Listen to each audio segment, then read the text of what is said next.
Procrastinating? Hello. So, why in the world is it so hard to not procrastinate? Could it get easier, please? I was thinking today about how laziness and procrastination take over my life. I'm not sure if any of you are similar, but sometimes I'll get in such a mode where I'm procrastinating so much that even an activity that I love to do, I'll find reasons to put it off.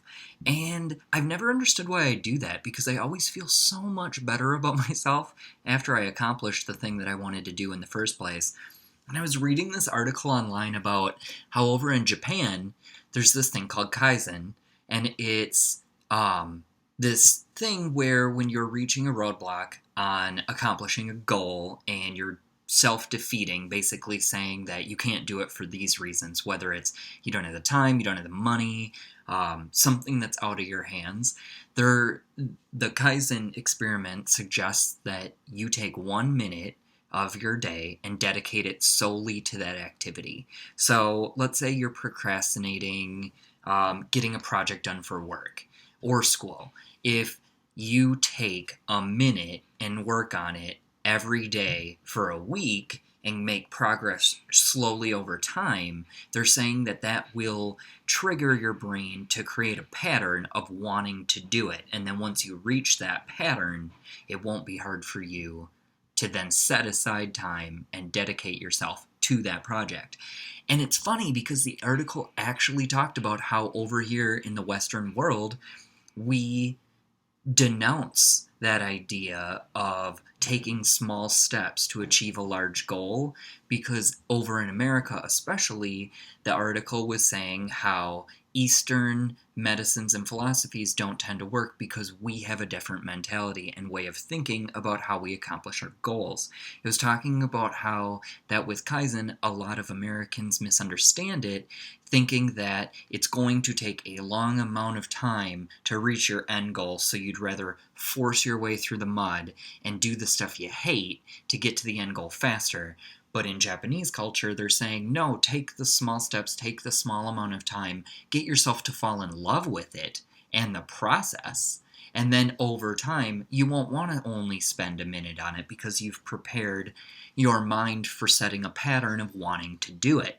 And I think there's something to that, because everything I think about that's something that I don't want to do because either I don't have the time to do it or because I don't have the money or the means, if I think about it, there's always a small set of tasks that'll help me accomplish the bigger goal that I could definitely and easily accomplish without needing anything but myself. Whether it's the planning of the idea, whether it's the communicating with others to see what I could improve on or how good my idea actually is, or honestly simply creating a journal full of ideas that I can go over later myself.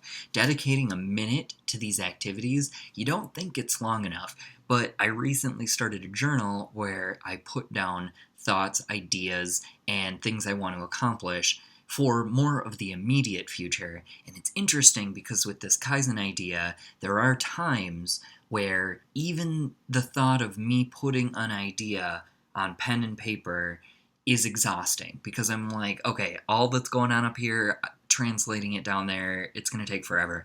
But with this Kaizen idea, I like the sense that you take a minimal amount of your time and dedicate the full potential of your thought onto paper or into your computer and just put it down for a minute. And that's what I've been trying. So I think that I'm going to find that I reach better results and I find less writer's block due to this 1 minute activity. Now, if it really is something where you need a little bit more time, try 2 minutes, try 5 minutes.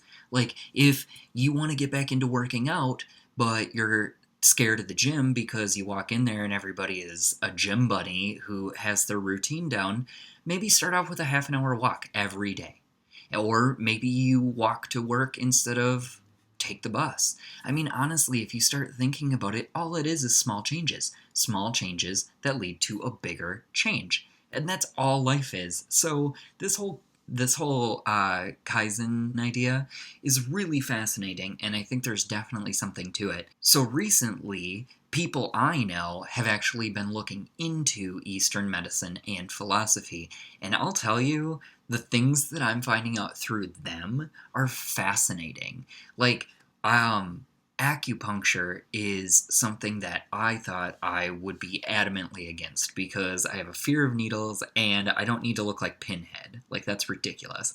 But with talking to people who do acupuncture, finding out that it can heal everything that Western medicine can. They use it for migraines, they use it for stomach irritation, they use it for stress relief, they use it for flu-like symptoms. You can use this for everything. And it's fascinating because we spend no time studying it here in the Western world. And growing up, oftentimes it was mocked or ridiculed as using pills and or using potions and herbal treatments and acupuncture and more of a holistic style medicine versus why would you not just take your pill or get your shot or go to the doctor, have the surgery, and boom, you're done.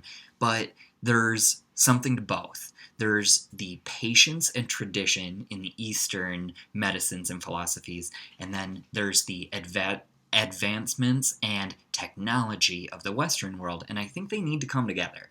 Like, us keeping these apart isn't smart. I think Western doctors and and the people in Western medicine could definitely learn from Eastern culture, but I also think that Eastern culture, with some advancements that the Western world has learned through technology, would be vastly helpful. So honestly, I hate it when the scientific world divides itself. I really do think these two worlds should come together. I do buy more and more into the Eastern philosophy of medicine.